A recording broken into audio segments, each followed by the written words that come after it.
very proud and very happy to introduce Dr. Mayur Hajarika. It was his first attempt.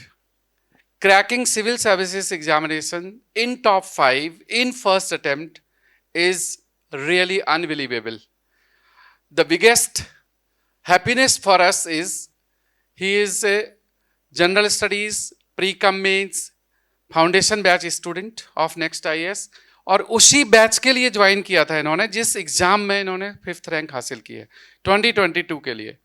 So it was a real first attempt and this is you must be aware कि rank 5 among the male candidates he is the topper and there are first 4 candidates females, and in this year 2022 exam 7 candidates in top 10 and 14 candidates in top 20 were associated with the next IAS in different courses.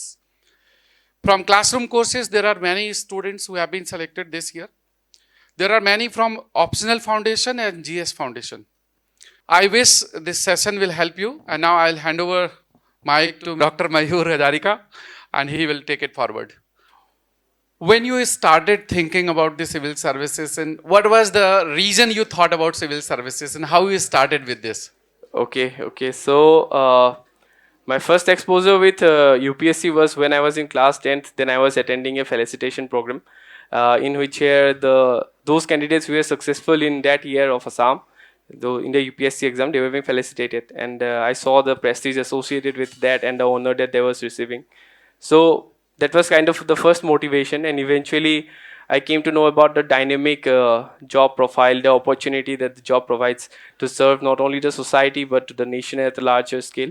So those were the factors that eventually helped in deciding Usually it is very tough for students, like when you started your journey, it is tough to conceptualize the steps of a study. So how you Yes. made your plan of a study? Okay. So the plan was basically, I think one very important thing is to ability to interlink the various topics that are within the syllabus. Like almost although the subjects seem to be very Right. fragmented, they are linked to each other at such a larger scale. So having that kind of macroscopic view about the topics was very important, and with that as the basic, I came with the prelims preparation. For example, prelims, the basic strategy that I followed was repeated revisions. I went for multiple round of revisions of limited yet quality resources. The resources need to be limited. It should not be that once you are reading one resource and then you are hopping from one to another. And with mains, I relied mostly on value addition of whatever material that I had already prepared. So you, in your discussion, you was talking about the resources, prerequisite resources and Yes. conditions. So what resources of a study you followed and you think that these resources are essential? Okay, so sir, for polity, Lakshmikant is the most important resource that I followed. Uh, for uh, for modern Indian history, I followed the book of Sonali Bansal, and then there was for ancient and medieval. For that, there was a book by Poonam Dalal Dahiya ma'am. Then there was for geography, I used as the basic materials. I'm saying with that I did value addition from all the classes. For economy, the whole base was around Bibhas class. For art and culture, I was totally reliant on Rahul sir's notes. Science and tech, IS sir's notes were the base. Those are the base because these are very dynamic topics. You cannot come across a proper solution, so one-stop solution kind of book for these subjects. These are very dynamic and does need continuous input from the teachers. The input from all the sources is anyways required even for the static subjects, but these are the subjects for me, those were the subjects for which continuous current and dynamic portions were being required. Besides this, ethics, I was using Next IS booklet totally. It was almost kind of for a theoretical portion, it was kind of like the one-stop solution entire thing. Okay, so you had the mix of the sources, next IS sources and few of the Static textbooks. books, yes. Usually people take 2 attempts, 3 attempts. You did it in first attempt. Was you confident in the beginning itself? कि ये इस बार तो हो ही जाएगा. So no, it was definitely not the case because UPSC is so unpredictable. No one can be sure about anything. That's what I felt. I think only thing that one can be sure of is that you are making honest attempts into the exam, like doing what you need to do, going for the basic things that are available, multiple revisions, such that the things it should be such that most of the information should get ingrained into you. Like any moment somebody asks you, it should come like this, that this is the thing that happened, this is the thing that happened, and that actually helps during the whole entire process of the examination. For example, I was telling yesterday, I was my the fifth member of my interview board. It entirely went on nuclear diplomacy, and whatever I had studied in my classes from Ayaz sir, starting with non-proliferation treaty, NSG, nuclear suppliers group, and then it went up to the Indo-US civil nuclear deal. All those things that I had learned, they became so ingrained that I did not need to revise that before the day of interview. That means you have to revise it so many times that any moment you have to have a larger perspective or a view on any topic that is being asked. Great. And geography, polity, how? Yes. So polity, I relied Lakshmikant. Lakshmikant entirely on M. Lakshmikant because I had studied it on my own before itself. So I had gone for multiple rounds of revision for Lakshmikant. It became kind of like my अगर पढ़ने का मन नहीं हो रहा है तो that book to go. तो कुछ भी करने का मन नहीं हो रहा है तो वो देख लेता था. तो I think I finished for around 30 rounds of 30 rounds at least, like in a year. no, like Monthly 1.5 year or comes. something. 1.5 Yes, year. and I relied. I had that the reading should be fast. Like first 1 or 2 readings you should be a very detailed study, but eventually, if you take a long time to revise a subject, you end up revising those at a very at a much less frequency. So there is a technique called frequent frequent recall technique. So I relied on that, like spaced repetition. The repetition should be spaced in such a manner that the things it actually relates to the forgetting curve. There is a forgetting curve that if you don't revise those things at a particular interval, they will get out of your mind. So revision is very important. That's I have been repeatedly saying about that revision is very important. Whatever resource you are picking, just stick to it.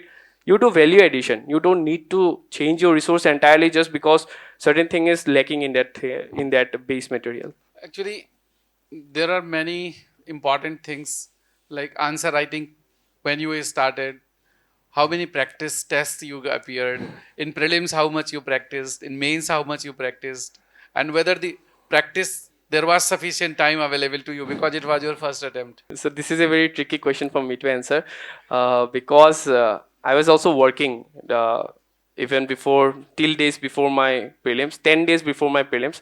So I had a very extreme time crunch. So I won't recommend this, but I did very less test series. I'm not lying. I just did 3 mains test series and that to half length.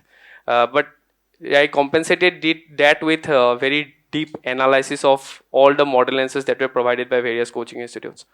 Like I was telling on my Telegram channel today that should we write, somebody asked me, should we write daily answers? So I said that you should focus, that should not be your priority. Your priority should be on enriching your answers rather than writing average or below average answers every day.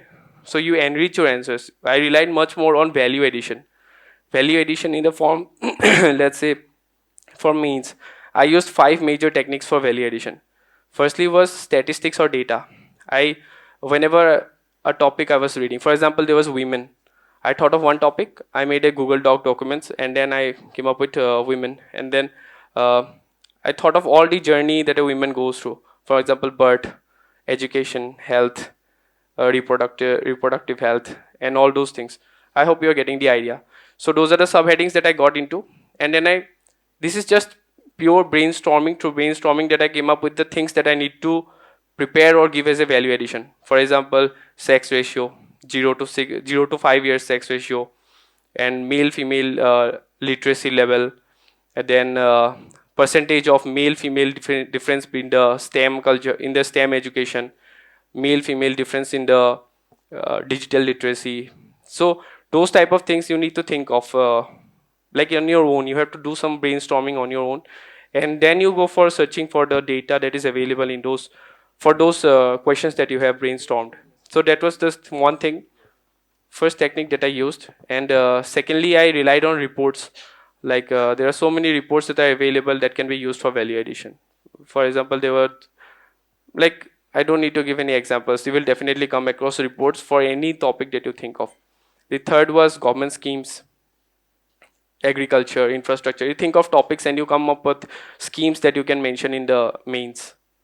And then there are definitely case laws, especially for GS2. You need to come up with at least like 30 or 40 case laws, at least you should know, especially with the topics that from the basic structure of the constitution, federalism, equality. So those are the various things. Usually, GS paper 4, which is not the part of the prelims, students usually ignore it. What was your approach? You learned it, you completed GS4 before your prelims, or you took it after the prelims exam? Okay. And what were your sources of GS4? Okay, so GS4 is a very tricky subject, especially with time management. That is a big issue. I had actually finished reading at least on the theory part once or maybe twice even before prelims. Like I think I finished ethics around by January or February of that year where I was attempting. And my resource was basically, I looked at the videos by Pathi sir. And Pati sir. yes. And then there was this booklet. I have already mentioned that booklet is, for me, it was like the kind of one-stop solution. And then I did value addition on that. For value addition, the fifth point that I was saying for value addition are anecdotes, stories, anecdotes. You come across any civil servant who is doing a good job, like who's setting up an example with some kind of innovativeness or some sort of leadership quality. You take that example, you put out sticky note, and then you place it there on that, in that base material itself. So that was my strategy. Lots of anecdotes, and read lots of especially ethical dilemmas, and also with case studies that come with in ethics. It should be almost like on an autopilot mode. Because time constraint is such a big issue in GS4 that if you start thinking that in this case it will be like this, so it will take so much of time. So once you get to the crux of what the issue is of that case study, you immediately catch it and you start your autopilot mode. So you must be prepared for that. For that, it requires practice. I'm not saying that you should go on writing the same thing. You can eventually mentally write one or two model sets, that this would be the model. If the ethical dilemma is based, then this will be the model that I'll be going around. And once you get to that model, it should be like immediately you are going into it. Any other source was required for GS4, or only classes of KM Pati sir and the book which was given from Next Eyes? That's all. Sir, वो anecdotes and examples के लिए तो current का issue आता ही है. Right. But other than that, I did not use any other book. Students face a lot of problem in preparing current affairs, especially because so many newspapers are available and so many magazines. What sources you followed and you suggest to students that these are the best sources in current affairs? Okay, so with respect to current affairs, I did not have a very proper strategy. It was kind of a very hybrid type of scenario. For example, sometimes like weekly, I could not afford to read the newspaper on a daily basis, because on some days I had to go for complete COVID hours shift. So it was almost impossible to read the newspaper on those days. But overall, what the basic crux should be, that you should have a general awareness about whatever is happening. So you should be having a general awareness about whatever is happening. So for that, you can either rely on the newspaper or for the monthly compilations. But eventually, I did end up reading the monthly compilations on a very cursory level, just the awareness. And then eventually, towards the prelims, I had to go for annual compilations. I gave a rapid roundup of annual compilations as well. अभी अभी sir आपने मयूर से पूछा current affairs पे regarding question, what is your personal opinion that if a person or a student is having time, means not everyone is in job and preparing for the exam. Yes. So do you personally recommend that reading newspaper is a prerequisite or is something like essential, or can any one of the student skip reading newspaper? If I had the luxury of time, then I would have gone for it. Okay, at least like 30 or 45 minutes a day that every aspirant can manage on a newspaper. So class, since we have to come to the class on a daily basis, we means as a teacher. So I thought, why not to speak from horse's mouth? So from tomorrow onwards, I'm just requesting to all of you, no need to ask this supplementary question, sir, newspaper पढ़ना है? ठीक है? He might have got selected, okay? He's scoring such a good rank, but he's saying one thing, provided that if he had lesser time to read newspaper, he would have definitely read newspaper. That is a very important thing. If you have time, if you're in job, okay, that's fine.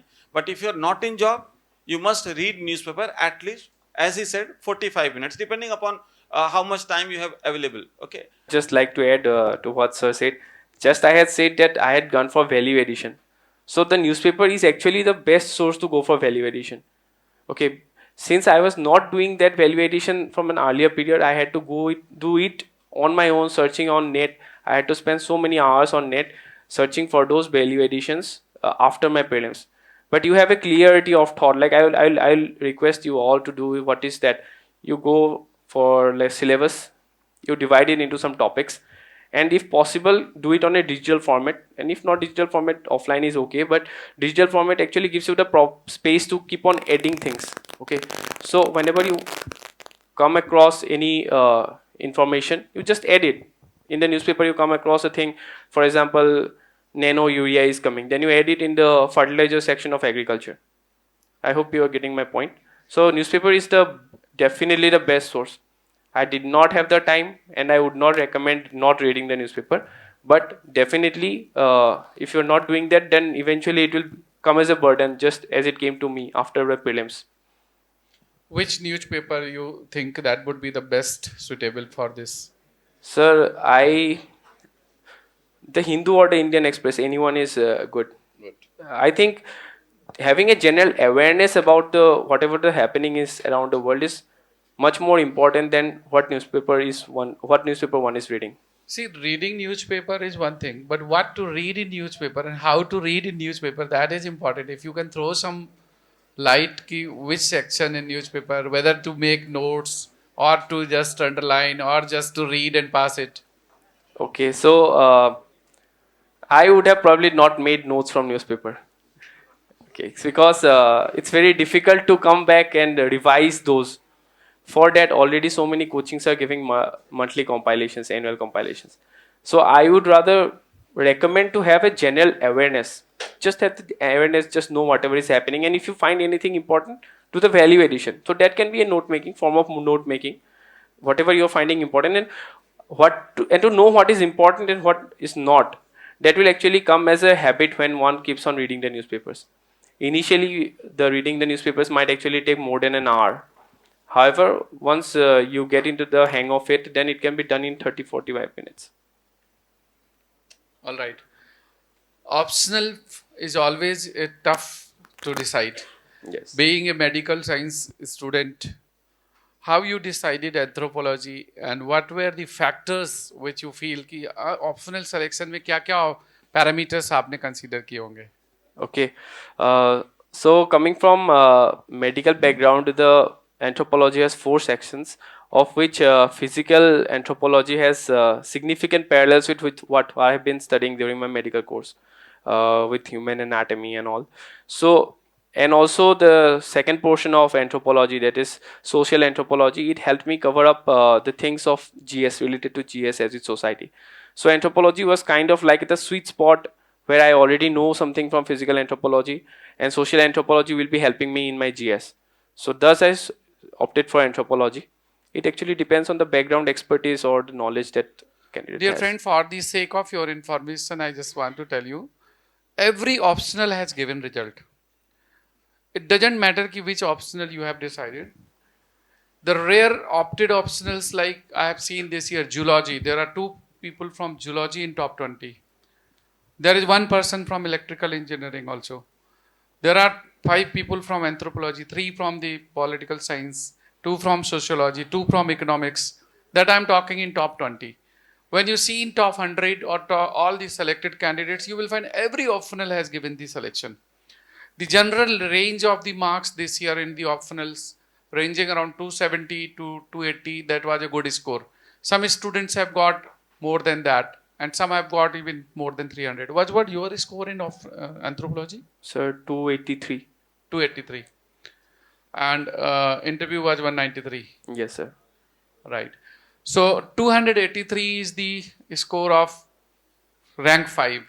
It means anything which you score above 260 is considered to be a good score in optional.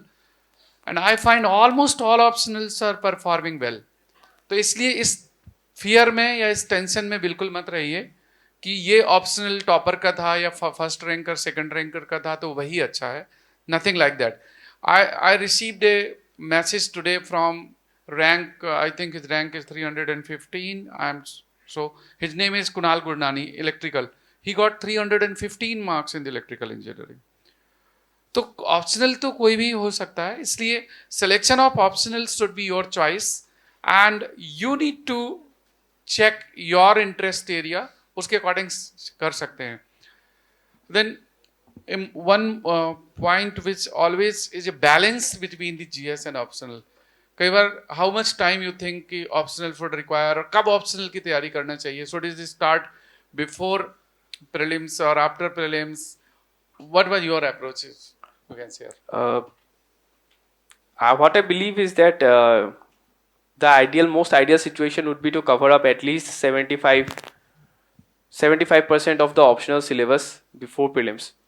And after prelims, one can go for the remaining 25% as well as value addition.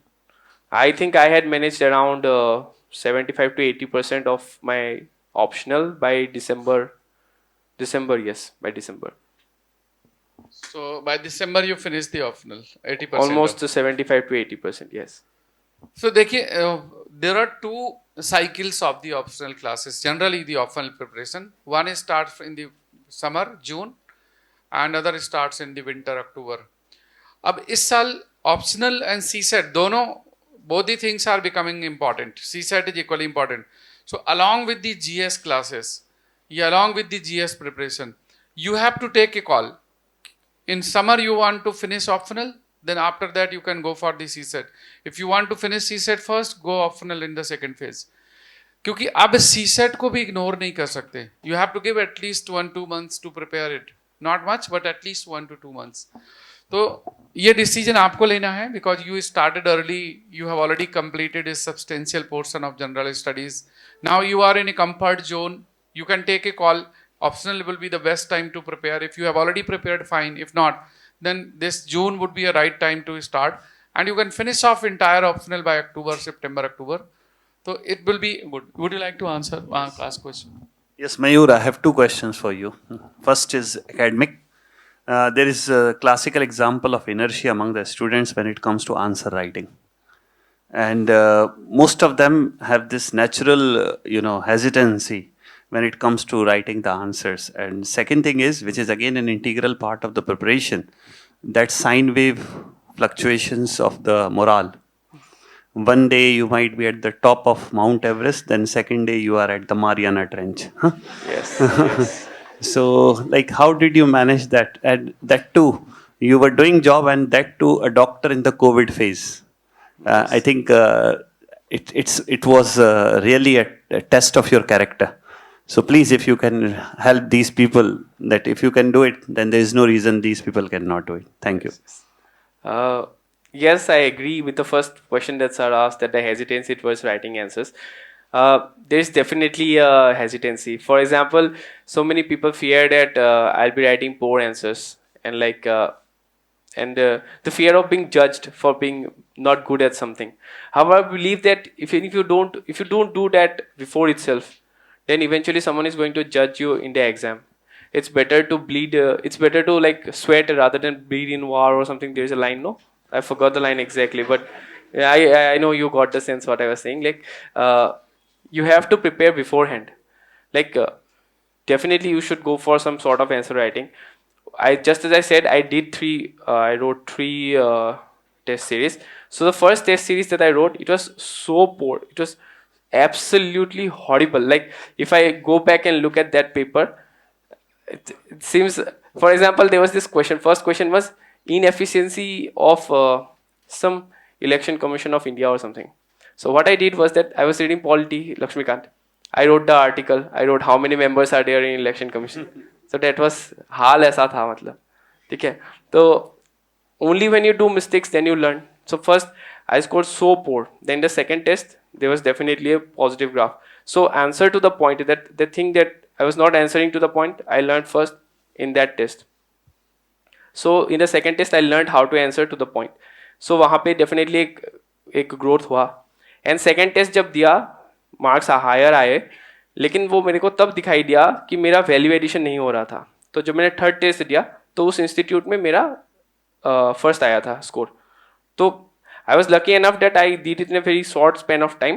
But तो वहाँ पे मेरे को पता चल गया by the third time, वो मेरे को क्लिक हो गया कि ऐसे ही लिखना है आंसर, ठीक है. तो it depends upon individual person कि उसको कितना टाइम लगता है पिकअप करने के लिए. तो if I had not done that, तो imagine me coming and writing in the exams that Election Commission में इतने मेंबर्स होते हैं, इतने होते हैं, क्योंकि उन सब नॉलेज से सबका प्री निकल जाएगा, ठीक है. मतलब if you have that static knowledge but do not know how to answer to the point, do not know how to answer, how to do value addition, तो eventually somebody is going to जज you. कितना ही delay करके रखोगे जज होना, ठीक है. तो वैसी बात है. और second question, I think I have answered the first. Okay. So the second question about the ups and downs. So I'm not gonna lie, I had so many mental breakdowns. Like cannot deny. For example, every weekend or twice, like after 2 weeks, I had this mini mental breakdown कि हो ही नहीं पाएगा, कैसे ही होगा. And जब मैं job कर रहा था ना, तो वहाँ पे कोविड ड्यूटीज़ के लिए भेज देते थे, ऐसे ऐसे जगह पे भेज रहे थे ना कि मतलब जहाँ पे अच्छे से पानी भी नहीं आता था, ठीक है. समर का टाइम था, पीपी पहन के ऐसे पूरा स्वेट हो जाता था. फिर मैं आता था, ऐसे नल खोलता था तो पानी वहाँ पर ना ब्राउन निकलता था, तो नहाने का भी पानी नहीं होता था. तो उस हाल में मतलब क्या, फिर भी मैं उसी हाल में ऐसे स्वेट में ही ऐसे वीडियो सुनता था, किताब निकाल के पढ़ता था, ठीक है. तो अगर एक्सक्यूज़ बनाना है तो एक्सक्यूज़ तो डेफिनेटली हर कोई बना ही सकता है. अगर राह ढूंढना है तो वहीं से दुकान आप ढूंढ तो सकते ही हो. तो अप्स एंड डाउन्स होता है. मैंने कैसे डील किया, 3 मैकेनिज्म्स थे वेंट आउट करने के. फर्स्ट तो था you need an emotional support system. तो for me it was my mother. जब भी ऐसा होता था मैं मम्मी को कॉल करता था, बोलता था ऐसा हो रहा है, नहीं हो पा रहा है, तो मम्मी बोलती थी ठीक है you just give your effort, जो होगा देखा जाएगा. तो उसके बाद secondly I had a very good friend circle. You too need a very good, like not a very large, a good friend circle, like around 2-3 people, it's more than enough. ज़्यादा large हो जाएगा तो वहाँ पे गप्पे start हो जाएंगे. तो छोटा रखना, क्वालिटी रखना, उसमें से वो ऐसा होना चाहिए कि वो लोग तुमको सपोर्ट कर सके. तो वो उनको भी कॉल करता था तो वो भी मैनेज कर लेते थे. और थर्डली मेरे को फुटबॉल देखने का शौक था, तो सैटरडे संडे को रात को मैं फुटबॉल देख लेता था 3-3:30 बजे तक. तो थोड़ा आ जाता था कि टीम जीत गया तो ठीक है, हार गया तो वो पूरा वीक ही थोड़ा डिप्रेशन में चले जाते थे. My question is related to the same thing. It was a COVID and you was working doctor and then you used to study through the online, right? तो आप कितना, how much time you used to study, how many hours, and how you made your notes? Actually, it was a tough situation. Yes. Here we have all physically present and you was alone, that Yes. too in COVID period. तो कैसे, how much time you used to give for the classes?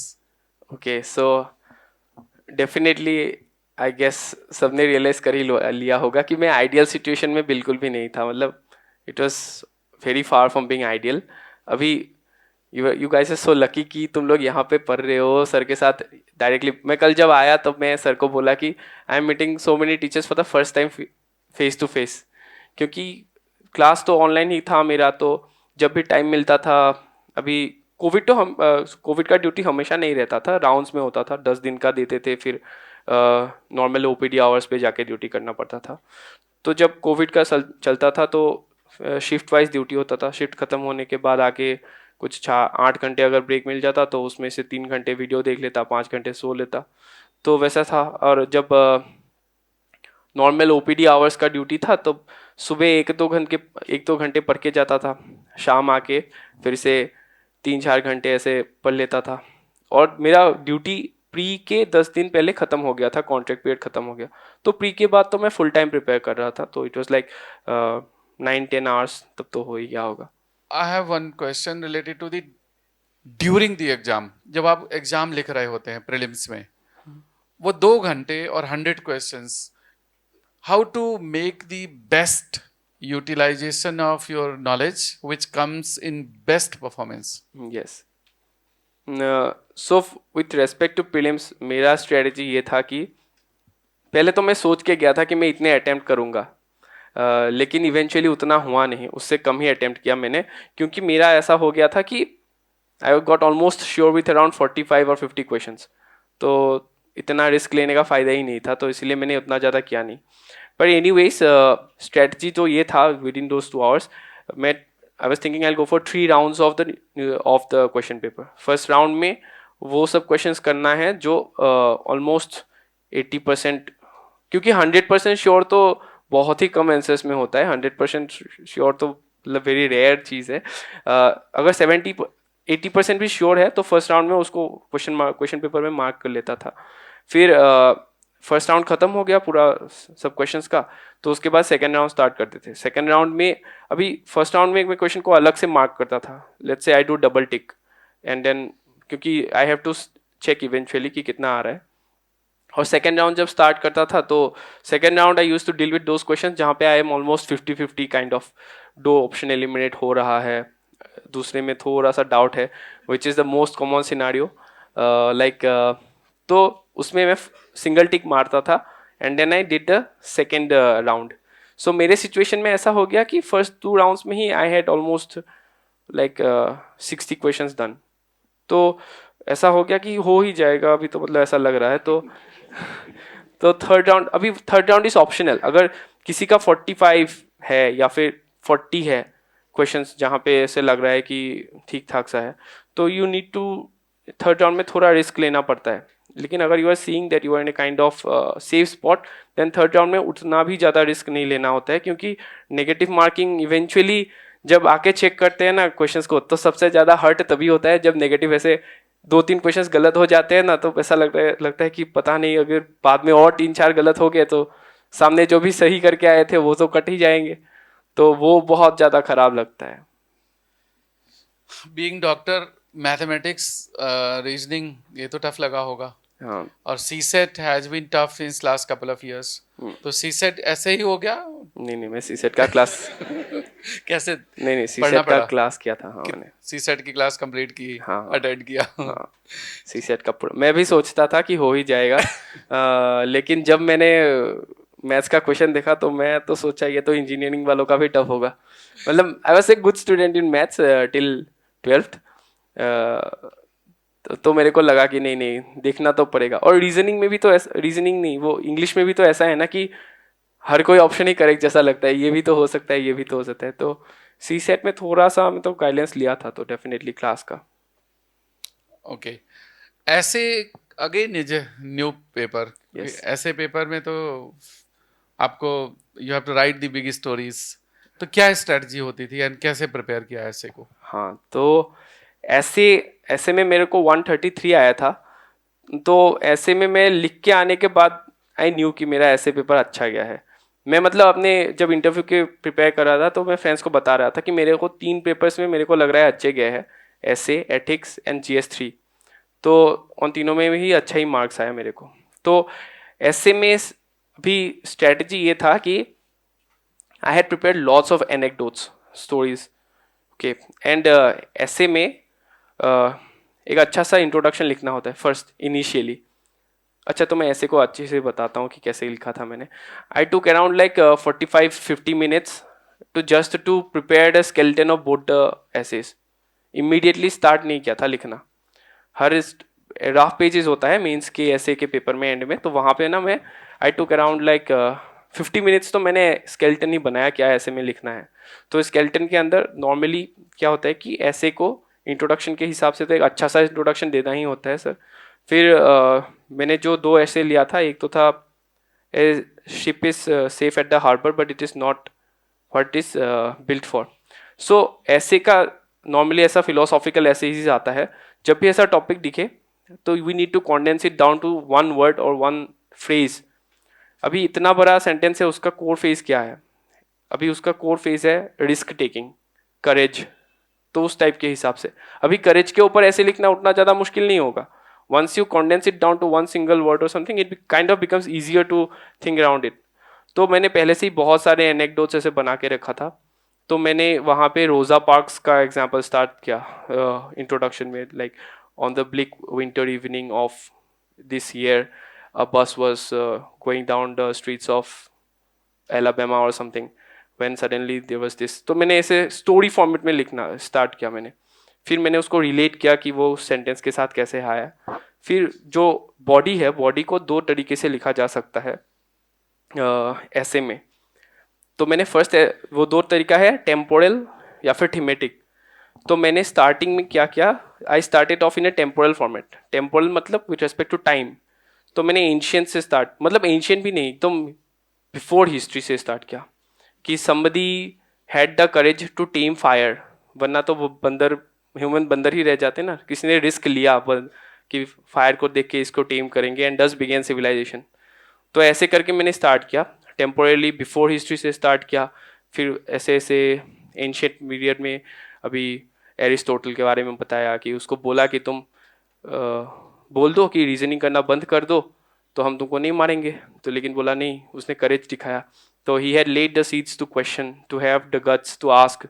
तो वैसे मतलब temporarily मैंने start किया ऐसे ऐसे examples के साथ। तो एंशियंट प्री हिस्टोरी, फिर मैं हिस्टोरी लिखा, एंशियंट मिडिवल, और मॉडर्न में आके मैंने उसको थीमेटिक कर दिया। थीमेटिक में तो सबको आता है पेस्टल। तो पॉलिटिकल के क्या क्या एग्जाम्पल्स है, जैसे सोच लो ना, कुछ भी रिस्क टेकिंग पॉलिटिकली जो भी हो।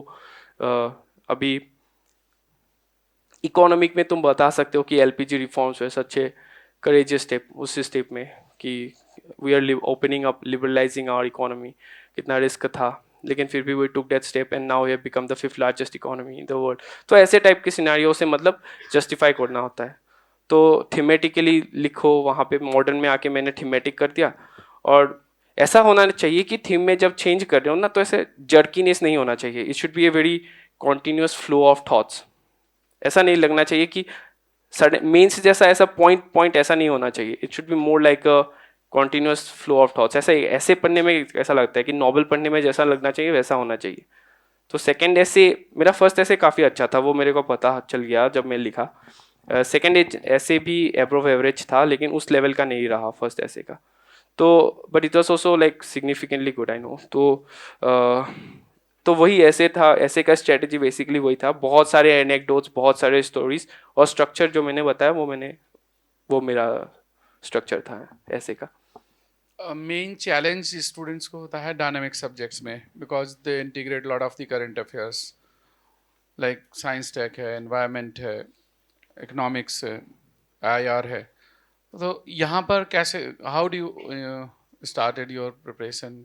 न्यूज़पेपर के नोट्स को भी इंटीग्रेट करते थे क्लास नोट्स में, या you just followed some sources? What was the approach?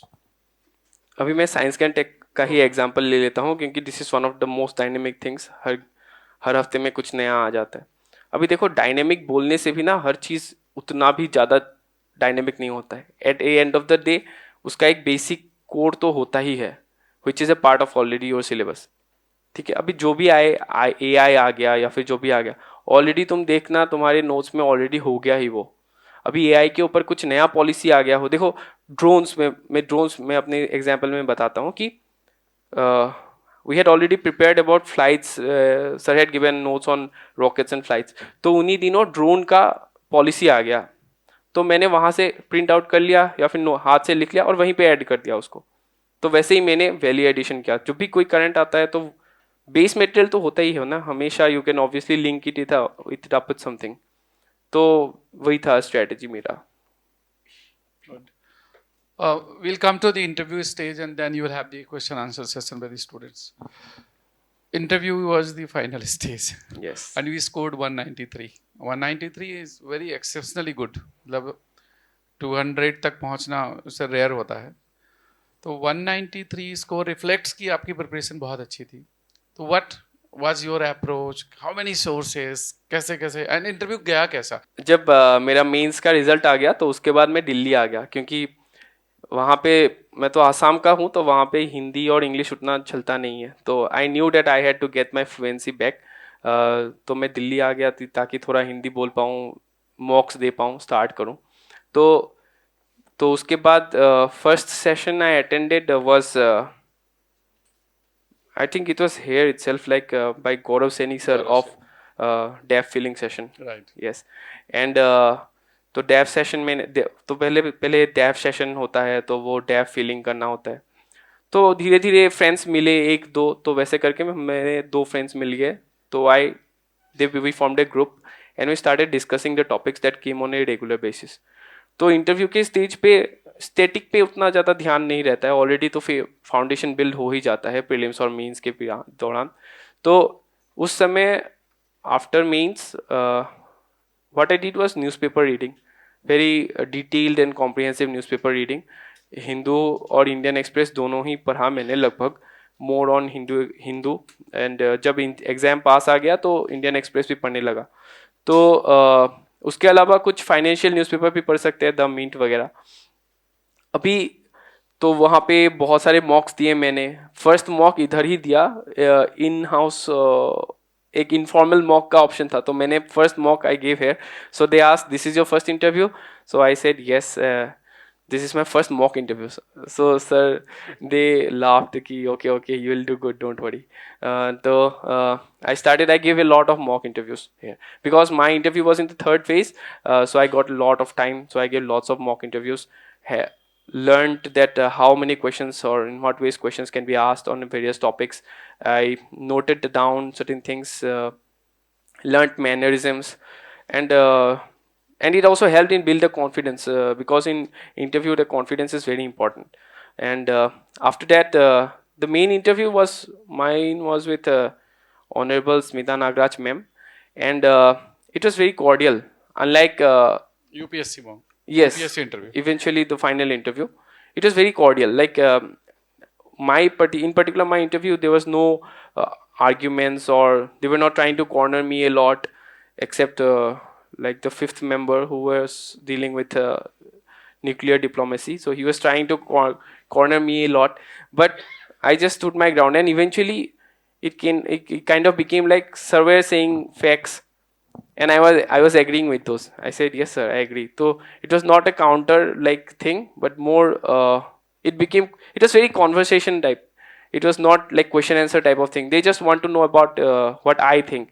And what happened with chairwoman was, since my first preference was Indian Foreign Service, so entire 10 minutes of interview with ma'am was revolving around international relations.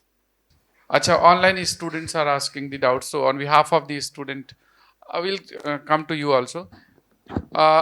Strategy regarding anthropology. कि anthropology को कैसे पढ़ना है? However, it may not be common to all of you, but still in brief, if you can answer.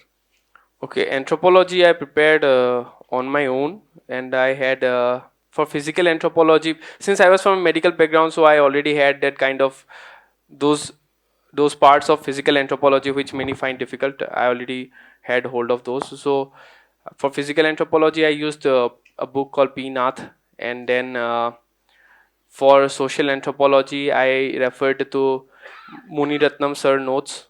I got them from here. I ordered there to back in Assam, and then I made notes from those. And बाकी तो brain tree का material होता था, तो वहाँ से भी कुछ वैल्यू एडिशन कर लेते थे. लेकिन इवेंचुअली आंसर कैसे लिखना होता है, तो आई वुड हैव टू से जो बेस था वो अक्षत जैन सर का एक बुक आता है, एंथ्रोपोलॉजी डीमिस्टिफाइड बोल के, तो वो वाला यूज़ किया था. सर आपने YouTube पे आपके मैंने एक टॉपर्स टॉक देखा था, तो उस पर आपने इकोनॉमिक के लिए भास सर के लेक्चर्स के साथ साथ उनके लाइफ लेसन्स की भी बात करी थी, तो क्या आप वो बता सकते हैं मतलब कोई ऐसा पर्टिकुलर मोमेंट जो जहाँ पे उनके लाइफ लेसन ने आपको मतलब हेल्प किया हो? Okay, thank you. ओके, तो मैं जब प्रिपरेशन करने स्टार्ट किया था तो तब I was not a very optimistic person. तो आई वॉज लाइक ऐसा कंप्लेनिंग टाइप का एक आदमी होता है ना कि यार मेरे साथ ही ज़िंदगी में ऐसा हो रहा है, वो नोबिता जैसा कि मेरे साथ ही ऐसा तो मैं वैसा टाइप का इंसान था। तो विभास सर ने हमको मतलब एक क्लास में वो पढ़ा रहे थे इनकम इनइक्वालिटी। तो तब वो बताए कि अभी देखो, वो ऐसे डेटा बताया, अभी वो मैं भूल गया हूँ, लेकिन वो बताया कि if you come in this bracket then you should consider yourself so lucky, so privileged. अभी देखो तुम लोग यहाँ पे आके क्लास कर रहे हो, मेरे घर पे अनलिमिटेड वाईफाई था। So this is knowing about privilege. Once you know that you are privileged then you value that privilege. एक बार जब वैल्यू करना सीखोगे अपने प्रिविलेज को, तभी you will be able to give the best. Okay, Parmar sir को भी मैं एक बात बता देना चाहता हूँ। मेरे व्हाट्सएप पे स्टेटस, इंस्टा पे स्टेटस, हर एक पे एक सेंटेंस है। वो सर ने एक बार क्लास में बोला था, सर उम्मीदों पे ही नहीं, उम्मीदों से ही घायल है और उम्मीदों पर ही जिंदा है। ठीक है, तो इंसान ख्वाहिशों से बंधा हुआ एक जिद्दी परिंदा है। इंसान ख्वाहिशों से बंधा हुआ एक जिद्दी परिंदा है, उम्मीदों से ही घायल है, उम्मीदों पे ही जिंदा है। ये सेंटेंस मेरे को इतना अच्छा लगा। तो आई कम फ्रॉम आसाम, मतलब वहाँ पे हिंदी इतना भी इजीली फ्लुएंटली नहीं आता है, ठीक है, हम लोगों को। तो मैं इसको 2-3 बार रिपीट किया, फिर मैं उसको टाइप किया और एक बार कॉपी पेस्ट करके रख दिया। वो मेरे इंस्टा पे भी, स्टोरी पे वो मेरा स्टेटस है, प्रोफाइल पे, बायो पे है, वो फेसबुक पे है, वो मेरे व्हाट्सएप का स्टेटस है वो। ठीक है, तो यू शुड नॉट ओनली, तो मैं जो बता रहा था कि ना mentally also you must be ready कि this journey is not going to be so easy. Your dreams is going to hurt you, but these are the dreams which will build you. Okay, तो ऐसे ही है, life lessons तो definitely हम अपने senior से ही सीखेंगे। तो I hope I answered your question. Okay, basically art and culture को मेंस में उसको कैसे टैकल करना है? ओके, मैं वही बोला कि तुम इतना बार अगर रिवाइज करोगे ना, तो things will become ingrained within you in such a manner that you will be able to look at things from a much wider perspective, a very stoic point of view. You start looking at things from a very surface level, you will miss so many things. Once you start looking from such a point of view, a bird's eye point of view, it will become more easier. For example, तुम लोग हमारे class में तो पढ़ाया था sir ने कि bull कहाँ कहाँ पे है, ठीक है, ओके। अभी तुम पॉइंट ऑफ व्यू अलग अलग जगह से देख सकते हो, like historical point of view, religious point of view, ऐसे भी कर सकते हो। अभी बुद्धिज्म से भी एसोसिएटेड है, तो what I did was religion, how it is related to Hinduism. तो वैसे एक नंदी है, वो तो कॉमन लॉजिक सी बात है। बुद्धिज्म है, वहाँ पे बुद्ध के साथ वो एसोसिएटेड है, वो साइन है, ठीक है। तो अभी कल्चरली तो राम पूर्वल लोग बोल ही रहे हैं, उसके ऊपर से you know by common knowledge that कितने सारे हमारे हिंदू टेम्पल्स में वो दिखाई देते हैं, तो वो हो गया। अभी लायन भी सबको आता है, वो वहाँ पे भी I divided into religion and cultural point of view. Religion में हिंदू में तुम लगा लो, दुर्गा, माँ दुर्गा की वो है, वाहन है। उसके बाद बुद्धिज्म में भी आता है, बुद्धा को रिप्रेजेंट करते हैं। जैनिज्म में भी आता है, कल्चर में भी सबको पता है कि लायन कहाँ कहाँ पे आता है। स्तूपास है, सॉरी नॉट स्तूपास, पिलर्स है, ठीक है, और टेम्पल्स वगैरह में भी दिखाई देते हैं। तो अगर मतलब इतना बार रिवाइज करो चीज़ों को कि जब भी एक बार आना, इट बिकम सच इनग्रेन्ड कि कुछ भी पूछे तो तुम you are able to like look at a bigger picture. तो आई थिंक मतलब उस एग्जाम्पल से मैं तुमको थोड़ा गाइड कर पाया कि कैसे मेंस के लिए तुम हैंडल कर सकते हो। Okay, definitely sir, thank you. सबसे पहले तो सर आपको बहुत बहुत बधाई सर, आपने हमारे इंस्टीट्यूट से सर इतना अच्छा रैंक लाया, हम लोग भी बहुत मोटिवेशन हो रहे हैं, इससे मोटिवेट हो रहे हैं। सर मेरा क्वेश्चन ये है कि इस बार जो सर प्री का एग्ज़ाम अभी हुआ है सर, बहुत अनप्रेडिक्टेबल रहा है। सर हम लोग के लिए स्ट्रेटजी बताइए कैसे हम लोग इसको प्रिपेयर करें जिससे कि तो सर वे पहले ही बता चुके हैं कि अनप्रेडिक्टेबल तो यूपीएससी हमेशा से ही रहने वाला है, ठीक है। तो अनप्रेडिक्टेबिलिटी को काउंटर तुम कैसे कर सकते हो? Firstly build your base very well. अगर बेस काफी स्ट्रांग है ना, तो जितना भी अनप्रेडिक्टेबलनेस हो तो you can actually, I looked at the question paper just a few hours before, मेरे को लगा कि GS it was kind of doable. मतलब हाँ, पैटर्न काफी चेंज हो गया है, लेकिन पैटर्न चेंज करने से ऐसा नहीं होगा कि किसी एक के लिए चेंज हुआ है ना, हर किसी के लिए तो चेंज होगा। तो anyways you have come under level playing ground. जो सर बोल रहे थे कि once at the level, how can UPSC ensure a level playing ground while there are so many candidates who have prior experience in this field, right? So that is why it stays unpredictable. तो अपना basics strong रखो, multiple revisions करो, और mind को थोड़ा open रख के जाना। ऐसे देख के मतलब घबराना नहीं है कि आ गया तो ठीक है, सबके लिए ये नया पैटर्न होगा, ठीक है। I just want to tell you कि ये जो पैटर्न चेंज होता है, this gives opportunity to everyone at same level. It is an advantage for those who are beginning their journey, and it may come out as a disadvantage for those who were preparing since last 5 years 4 years और उन्होंने पुराने pattern को बहुत अच्छे से adopt कर लिया था, एलिमिनेशन टेक्निक्स बहुत अच्छे से सीख ली थी, और वो आपको सीखने में टाइम लगेगा, उस स्टेज तक पहुंचने में आपको टाइम लगेगा। तो जो पैटर्न चेंज होता है, और जब भी कोई ऐसा रैंडम अनप्रेडिक्टेबल टाइप का पेपर आता है, आप मान के चलिए ये फ्रेशर को आप लोगों के लिए यूजफुल होने वाला है। So how you are more concern कि पैटर्न चेंज हो गया, डिफिकल्टी लेवल बढ़ गया, टफ हो गया, तो कोई आपके लिए अकेले थोड़ी हो गया। कट ऑफ कम होगा, डिफिकल्टी लेवल बढ़ेगा तो कट ऑफ भी तो कम होगा, सभी का कम होगा। आपके मार्क्स 5 कम आएंगे तो बाकी के भी तो कम आएंगे। सो do not bother about that. इन्होंने जो बोला मयूर ने, he told prepare your basics, build your strong foundation. अगर फाउंडेशन अगर आपका स्ट्रांग है, उसके बाद कैसा भी पेपर आ जाए इट डजंट मैटर। इसलिए बिलीव ऑन योर सेल्फ, और कुछ भी ऐसा नहीं है कि जो डूएबल नहीं होता। बहुत आसान पेपर आएगा तो कट ऑफ 115 जाएगा, मीडियम आएगा तो 100 जाएगा, टफ आएगा तो 85 जाएगा या 82 जाएगा, बट वो तो सबके लिए है, इसलिए do not worry about that. और मुझे तो लगता है कई बार जब बहुत आसान पेपर आ जाता है ना, तो उसमें ज्यादा अनप्रेडिक्टेबिलिटी हो जाती है। सो this is my thinking. Yes sir, I agree with it. Hello, good evening, sir.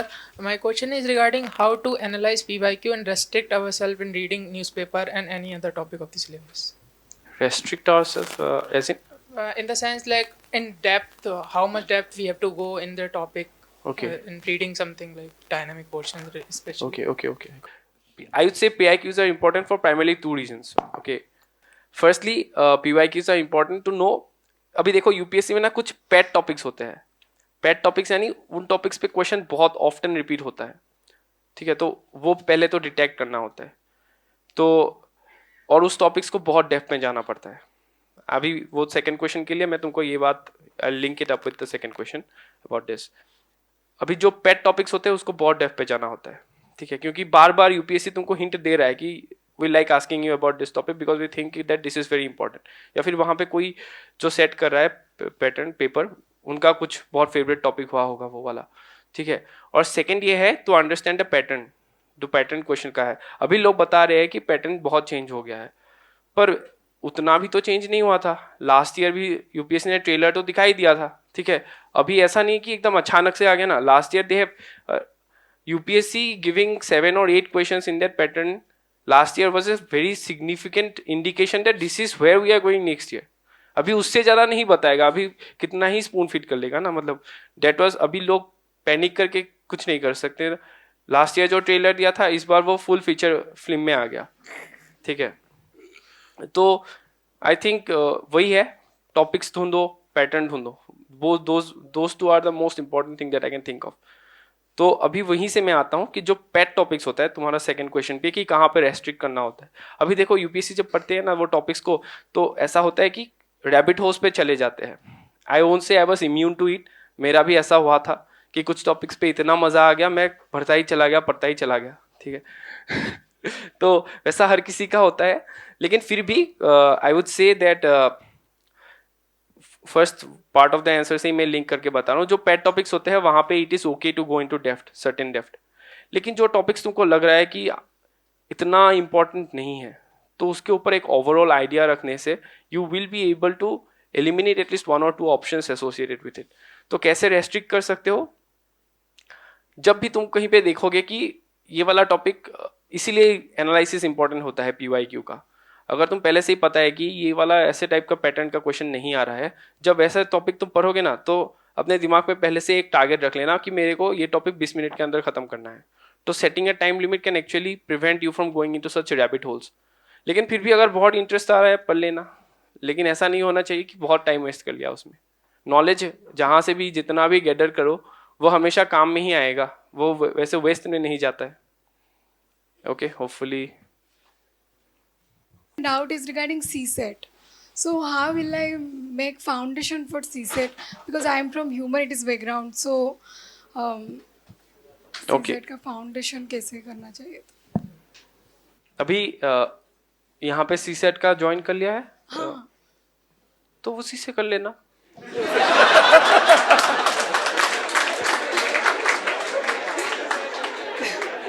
अरे क्यों हंस रहे हो? वो बेचारी और नहीं पूछेगी.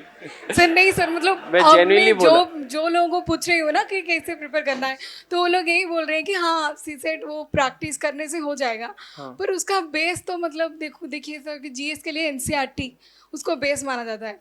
तो मैथमेटिक्स के लिए मतलब मुझे लगता है कि I am so weak in mathematics. Okay okay, मतलब तुम बता रहे हो कि तुम 10th में तुम्हारा मैथ्स हाँ, वीक था. अच्छा अच्छा. हाँ. सो इसी के लिए अरे क्यों? अरे रुको रुको भाई. अरे जेन्युइन डाउट है. हाँ. हाँ सर, मेरा स्कूल से 10th क्लास से मेरा मैथमेटिक्स छूट गया है. वहाँ से तो मेरा ह्यूमैनिटीज बैकग्राउंड ही था. तो अच्छा अच्छा. ओके. तो अभी तो तुम मतलब आई वुड से कि देखो क्वेश्चन पेपर ना ऐसा आता है कि तुम रीजनिंग अगर तुम्हारा अच्छा है, तुम अगर जानते हो कि तुम्हारा मैथ्स एकदम ही नहीं हो पा रहा है, तो तुम अपना रीजनिंग और लैंग्वेज में ठीक कर लो, वहाँ पे अपना स्ट्रॉन्ग पॉइंट बना लो. ठीक है, क्योंकि कहीं ना कहीं से तो तुमको मार्क्स तो लाना ही है, 1/3 मार्क्स. तो मैथ्स का भी कुछ ऐसा पैट टॉपिक्स, ऐसा तो नहीं होगा कि कोई भी टॉपिक नहीं हो पा रहा है. ठीक है, कुछ तो ऐसे टॉपिक्स होंगे जहाँ पे मैथ्स से भी तुमको थोड़ा थोड़ा ग्रिप सा आ जाएगा. अभी मैं तुमको नहीं बोलूंगा कि तुम परमुटेशन कॉम्बिनेशन में पूरा फंस जाओ, क्योंकि अगर बहुत ही वीक है तो परमुटेशन कॉम्बिनेशन में उतना सोचना मे भी डिफिकल्ट होगा. बट बेसिक एरिथमेटिक तो वो वाला पोर्शन तुम कर सकते हो, है ना. तो अगर तो that is what I would say कि अगर कहीं पे एकदम ही बहुत टफ लग रहा है, नहीं हो पा रहा है, तब कहीं और में अपना बहुत ज्यादा स्ट्रॉन्ग पॉइंट बना लो, क्योंकि this is just a qualifying paper ना.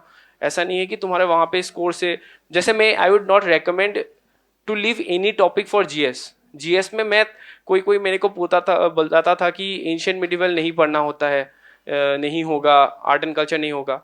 बट आई न्यू कि मेरे को एक भी सब्जेक्ट छोड़ना ही नहीं है. जो एक क्वेश्चन आया था ना कि हर एक राजा का डायनेस्टी के साथ सर लास्ट ईयर का पैटर्न में काफी चेंज आया था, वो मेरा करेक्ट गया क्योंकि मैंने एंशिएंट मिडिवल बहुत अच्छे से पढ़ के आया था.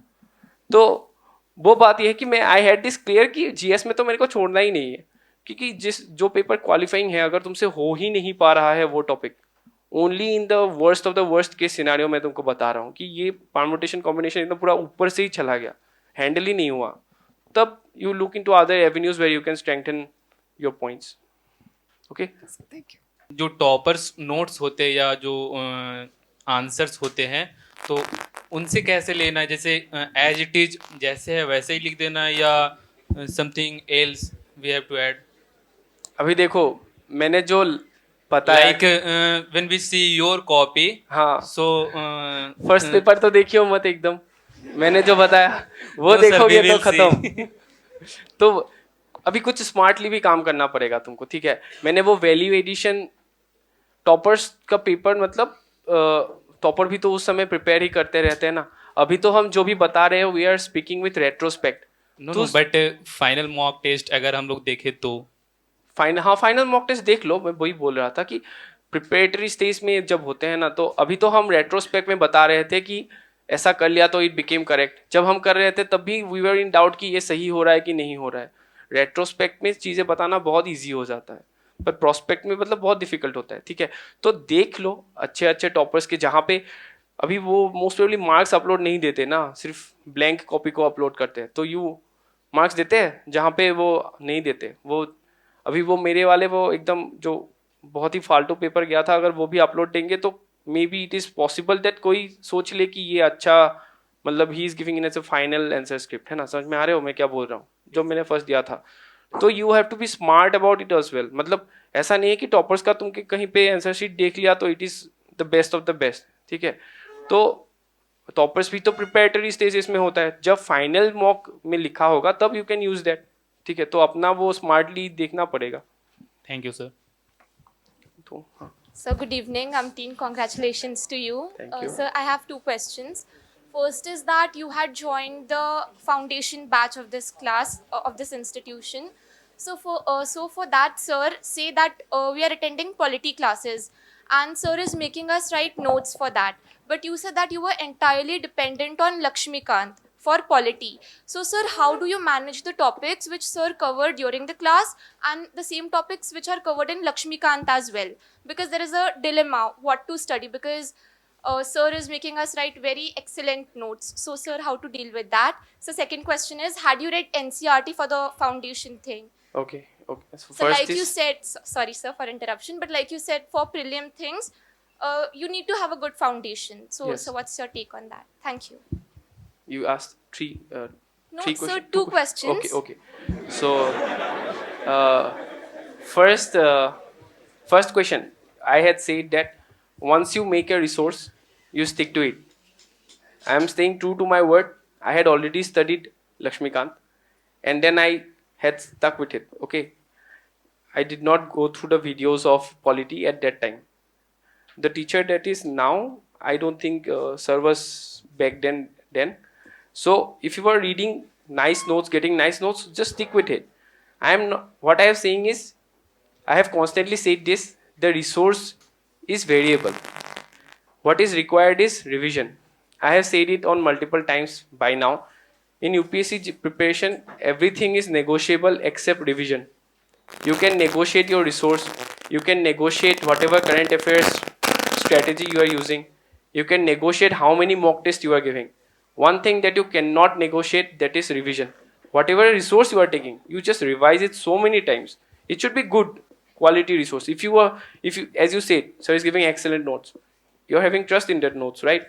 Just trust it. Just revise it so many times whenever you are getting some kind of value addition. Okay, there is no Ramban Ilaj anywhere. So you will obviously need to go for value addition on all points. If you look at my Lakshmikant, it was initially this much, but I had to add so many pages that it became very vast, became much bigger and bulkier. Okay, so value addition in whatever basic resource you are taking, just stick with it, revision. NCRT, same answer. Whatever resource I had studied the first time, I stuck with it. For NCRT, I was not like boasting or something. I was a good student till my class, almost throughout my entire academic career itself. So my basics were strong even from my school days itself. Like for example, I knew about trade winds and all from my school days itself. So I did not need to go back into those again. And as I said, I had such time crunch. So it was not possible for me to go into NCRTs again and again. So I directly started with whatever resource I thought would be good enough, and I stuck with it. Thank you, sir. During 2022, when he joined the GS Foundation, polity was being taught by some other teacher. And now the teaching team of polity has a very good team. And you should completely rely on the teachers, and they are very good. In fact, all teachers. Next IAS may be the only one, or maybe one of the very few institutes which have all teachers good. So as you have already attended the classes, you trust on your classes, revise your notes so many times, and in any subject, will be very few subjects where you will require to add some extra information. Today we were interacting to the two more next IS classroom course students. They took the session in the other batches, and that was one was rank 329 and other was 900. It was his first attempt and other was in the third attempt. They told the same thing कि we stick to only class notes and we developed some additional information in few of these subjects, not in all. तो important क्या है कि जो भी आप source को follow करते हैं उस सोर्स को रिलीजियसली फॉलो करिए. जैसे ही started Laxmikant before he took the admission in the coaching, is it right? Yes, even before I joined here, I had read Lakshmikant like 3-4 times. So he did it 3-4 times before he joined the class, and he continued to that. And rest of the other subjects or main subjects, he completely relied on the class notes. So it all depends कि whatever source you follow is good and you have gone through, उसी को follow करिए. And for that you asked about the CSET. CSET में देखिए 3 sections हैं. Mathematics है, reasoning है और इंग्लिश कॉम्प्रिहेंशन है. There are many students who are not good in mathematics, so do not put your extra efforts in that direction. उसको दूसरे direction में ले जाओ. इंग्लिश वाले सेक्शन को कॉम्प्रिहेंशन सेक्शन पे आप फोकस करो. अगर आपका इंग्लिश वीक है तो आप मैथमेटिक्स वाले सेक्शन को थोड़ा फिर देख लो. और रीजनिंग वाला तो सभी को करना चाहिए, दैट इज उसकी जो डिफिकल्टी लेवल है वो थोड़ा एवरेज रहती है हमेशा. तो इसको स्ट्रैटेजिकली प्लान करना है, कोई भी टफ नहीं है. आपको 33% स्कोर करने के लिए 50% करेक्ट करके आना है या 50% सही से अटेम्प्ट करके आना है. It should not be a challenge. थोड़ा अगर आप सही से प्लानिंग करके जाएंगे तो कभी फेल नहीं होंगे सीसेट में. और पर्सनली मुझे ऐसा लगता है कि सीसेट अगर 1 महीने से 1.5 महीने अगर आप पढ़ लेंगे जब भी, उतने से आपका काम हो जाएगा. तो अगर आप साइंस और इंजीनियरिंग बैकग्राउंड के हैं तो कम में भी काम चल जाएगा, सिर्फ प्रैक्टिस करने से भी काम चल जाएगा. 4-5 साल के क्वेश्चन पेपर लगा लेंगे तो उससे हो जाएगा. लेकिन अगर आप इंजीनियरिंग या साइंस बैकग्राउंड के नहीं हैं तो 1.5 से 2 महीने आप पढ़ाई करेंगे तो उससे काम हो जाएगा. सो do not panic on this CSAT section. और हिस्ट्री के जो भी सोर्सेस आपके टीचर्स ने बताए हैं वो sources plus what ever he follow. देखिए हमेशा हर पर्सन की यूनिकनेस होती है. इन्होंने क्रैक किया, 5th रैंक लाए, इनका एंथ्रोपोलॉजी ऑप्शनल था. 1st रैंक लेके आए, उनका पॉलिटिकल साइंस ऑप्शनल था. कोई 10th रैंक लेके आया, उनका इलेक्ट्रिकल इंजीनियरिंग ऑप्शनल था. हर पर्सन का यूनिक सब्जेक्ट है. इसका मतलब ये नहीं है कि जो इन्होंने फॉलो किया वही आपके लिए फिट बैठता है.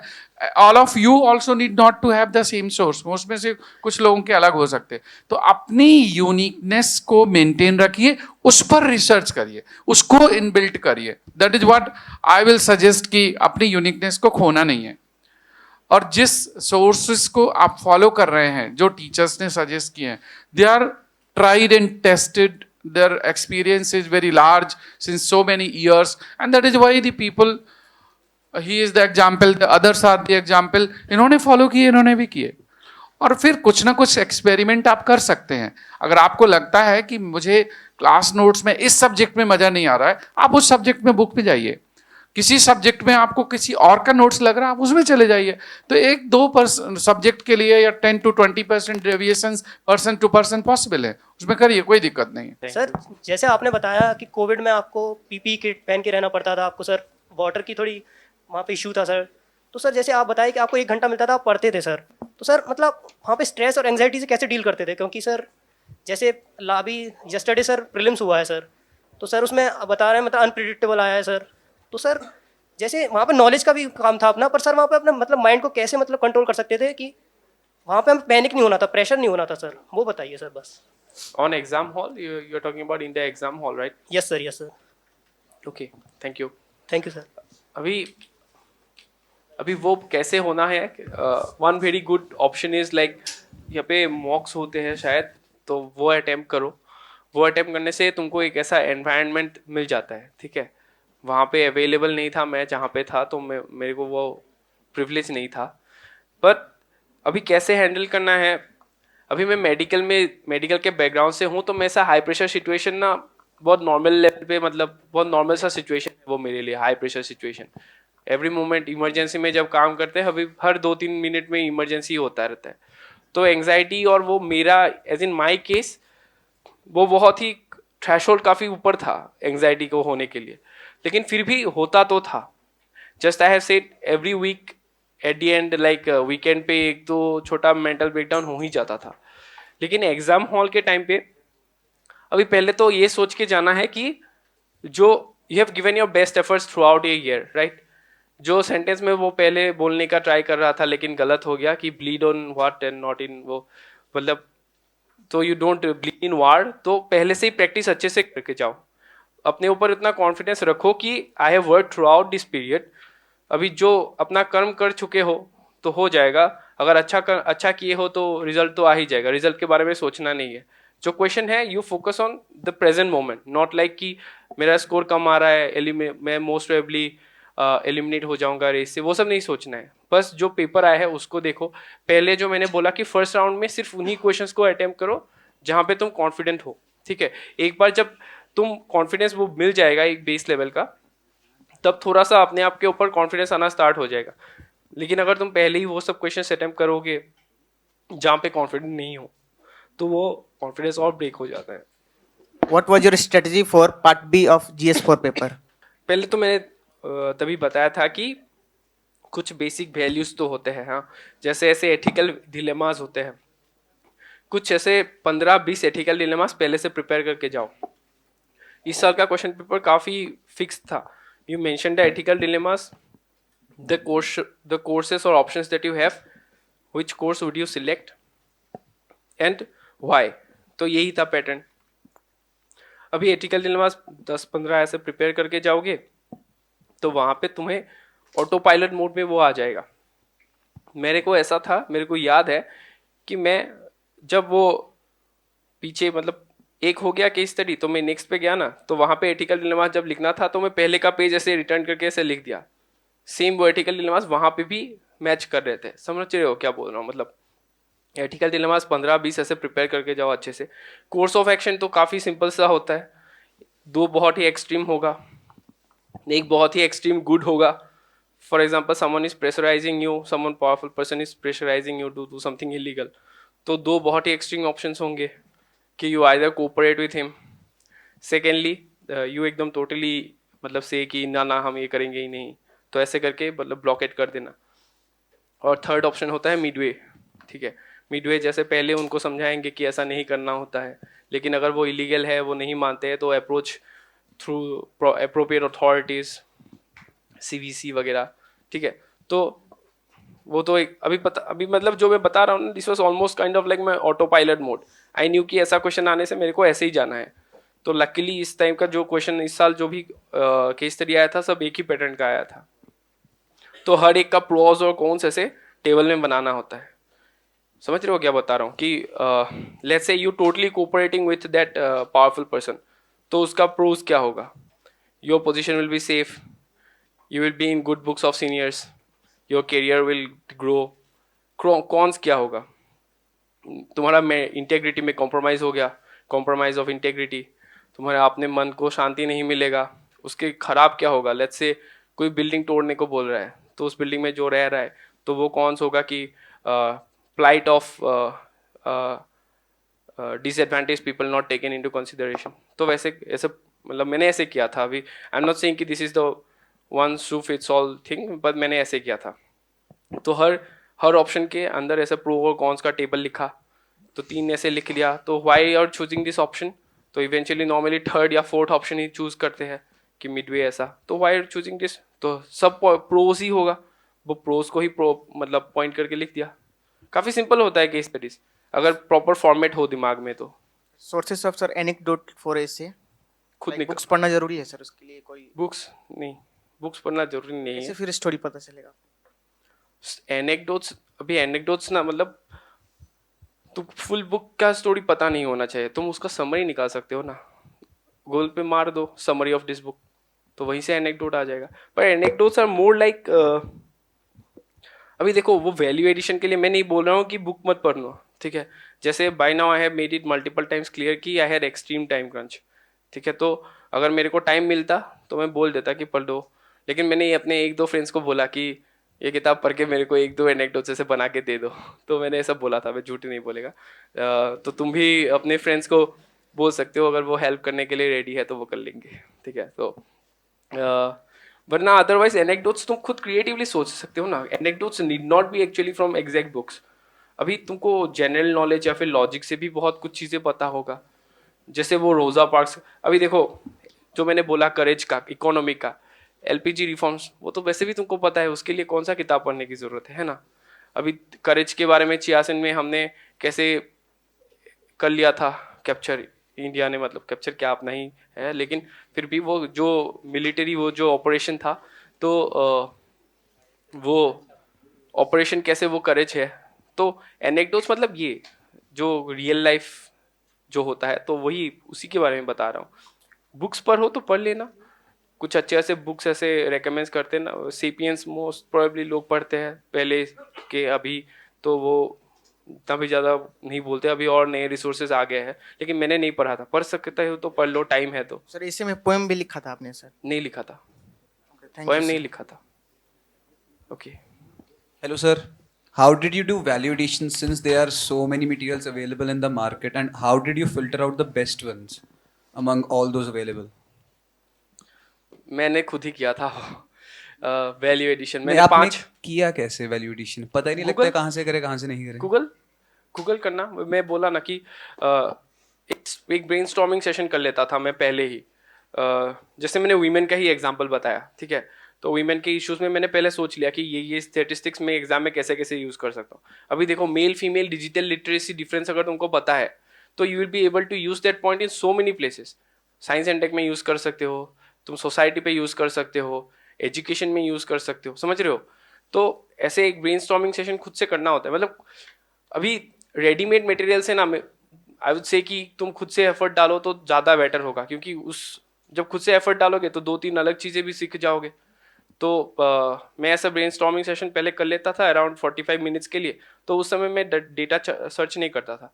उस समय I use to look right the questions only. उसके बाद जब वो सेशन खत्म हो गया, क्योंकि जब ब्रेन एक इनर्शिया ऑफ मोशन में होता है ना, उसको रोकना नहीं होता है, वो उसको फ्लो करने देना होता है. तो उसको करने दो, सोच लो. उसके बाद जब खत्म हो गया क्वेश्चन, अभी और नहीं आया, तब स्टैटिस्टिक्स गूगल पे मार दो, आ जाता है. बहुत सारे न्यूज़पेपर के आर्टिकल होते हैं. How much data or stats are required while writing the answers in mains or while preparing for the prelims? Okay, how much that is like इसका तो स्पेसिफिक आंसर नहीं आएगा कि how much data will be enough, ठीक है. But मैंने कुछ 800 around 800 data या फिर स्टैटिस्टिक्स को इधर उधर से याद कर लिए थे. फिर सिर्फ डेटा ही नहीं है, जैसे मैं बोला कि 5 there are 5 ways by which I did value addition: data, reports, common schemes, और फोर्थ में क्या बोला था, हाँ केस लॉस, वो GS2 के लिए हर एक का अलग अलग होता है. और एक बताया था मैंने फिफ्थ में, anecdotes. Thank you, sir. Any question? Otherwise, we can wind up this session today. Good evening, sir, and good evening, everyone. So my question is, I wanted to know your why, because clearing this exam in very first attempt is not easy. So it is possible only when we have a very strong why, and also you're from medical background, so you're also getting well paid enough there. So what's the reason you just choose civil service nation here and you wanted to serve the nation? Yes, sir. Okay. Thank you for the question. Very strong why. Okay, so just I had said that yes, I ended up, I should not use the word ended up, like I had an inclination towards civil services even before I joined medical science. I was staying in Assam and there was not many to guide me. There was this absolute, I can actually say that there was this lack of guidance, which was one of the main factors why I did not actually go into civil services line, like general line and all, at that stage, because there was lack of guidance. And that was the primary factor. I ended up joining medical science. There was also not the easy availability of internet that you have today. It was back in 2015. तब तक जियो का ऐसा मतलब start नहीं किया था वो लोगों ने, ऐसा 4G वाले. तो उसके बाद जब थर्ड ईयर फोर्थ ईयर को पहुंचा, तब मेडिकल में वो इनिशियल जो डिज़ायर था कि एक बार देना है वो चीज़, तो वो फिर से रीसर्फेस होने लगा. तो इवेंचुअली आई थॉट कि ठीक है, ट्राई करके देखते हैं. तो दस I thought that I will come into this. And why, मतलब जब प्रिपेयर कर रहा था तो उस समय ना मेरे को इंटरनेशनल रिलेशन में बहुत ज़्यादा इंटरेस्ट आने लगा। तो वही मेरे लिए सबसे बड़ा मोटिवेटिंग फैक्टर बन गया कि even to imagine that I'll be representing my nation at some international level or some in other countries, the thought was very appealing to me. Okay, thank you. His question is before prelims, how to make notes for prelims. Is it that question? और fast reading नहीं हो पाता है। Okay, 2 questions. Before prelims और note भी बहुत note बल्कि हो जाता है बिकॉज क्लास नोट भी और बुक भी। very good question. Okay, so he asked the question that prelims का notes बहुत बल्कि हो जाता है, उसको रिवाइज कैसे करना होता है ना। Very good question. और स्टार्टिंग में तो लगता है सब चीज इंपॉर्टेंट ही है। एग्जैक्टली, तुमने खुद ही आंसर दे दिया अपना वो क्वेश्चन का।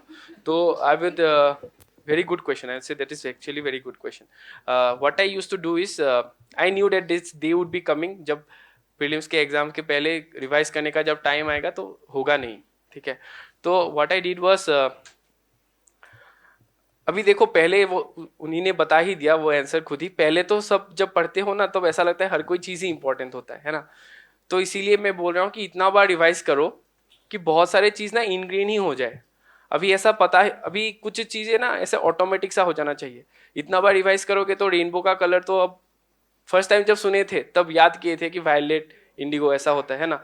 अभी तो वो ऐसे ऑटोमेटिक टाइप हो जाता है, इतना बार रिवाइज कर लिए हो। तो कुछ चीज़ें जब इतना बार रिवाइज कर लोगे ना तब मोस्ट ऑफ द चीज़ें will be done on your own. लेकिन तब भी कुछ वॉलेटाइल चीज़ें जरूर रहेंगे, जैसे पॉलिटी के आर्टिकल्स होंगे, ठीक है, या फिर तुम्हारे कुछ डेटा हो गया, या फिर तुम्हारे नदी के कुछ कौन से नदी कितना लंबा है, या फिर कौन सा नदी नॉर्थ साउथ, अभी इंडस के इतने सारे ट्रिब्यूटरीज है, नॉर्थ टू साउथ में किस डायरेक्शन में रहता है, ठीक है। तो ये सब कुछ ऐसा वॉलेटाइल टाइप का चीज़ें होते हैं। तो इसके लिए मैंने क्या किया, मैंने ऐसे छोटी छोटी बुक आती है, बुकलेट्स, बहुत ही ऐसे पतली, स्टिकी नोट्स नहीं, वो बुकलेट ही आती है, बहुत ही पतली सी बुकलेट आती है, मतलब इसका इतना होगा, शायद इतना ही होगा। तो यहाँ पे मैं क्या कर लेता था, क्वेश्चन ऐसा फॉर्मेट में लिख लेता था, लाइक आर्टिकल 123, तो वो क्वेश्चन भी रहेगा, तो मैं आंसर वहाँ पे लिख लेता था उसका क्या होता है। तो जब रिवाइज ऐसे मैं जर्नी करता हूँ जॉब के लिए, तो या फिर कहीं पे ऐसे ही बैठा हुआ हूँ, तो वह मैं अपने साथ रखता था, वैसे धक लेता था और उसको एक्टिवली रिकॉल करने के लिए ट्राई करता था। समझ रहे हो मतलब क्या बोला, कि क्वेश्चन को ऐसे रखता था, ऐसे आंसर को ढक के, तो I used to try to recall.